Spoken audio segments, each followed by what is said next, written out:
kneel. Body, ready to kneel. Ready? 3, 2, 1, kneel. Yan. Ito ang namin ha.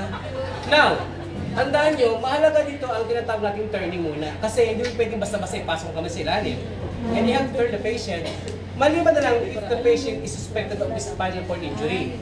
Then, you're not going to lift the patient using your arms. But using what? Spine board. Nawala kapag meron SCI. Okay, so taas ito. Taas yan. Ako, pag-turn dito, ikaw sa my shoulder at saka sa my neck. Okay? Isang kamay lang. Kaliwa ang pag-turn. So, support ng knee. Kailangan siya lateral talaga. Okay? Sige, command. Body ready to insert. Okay. Body, ready to insert. Your hand. Your hand. Ready.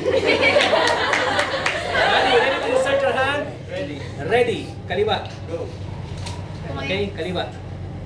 Saan ang kaliwang kamay niya? Sa paa. Kanang kamay niya sa tuhod. Ang kaliwang kamay ko nasaan?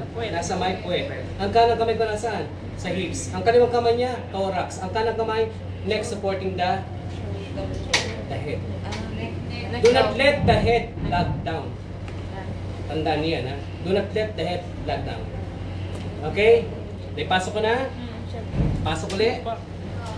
Okay, pasok ulit. Ilhod muna Huwag mo lahat. tayo, huwag mo na, ha?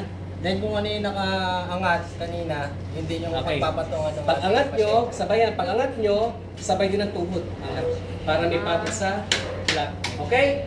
Load muna. Sige, load mo tayo pareho, ha? Body, ready to lift the patient on your lap. Ready? 3, 2, 1, lift.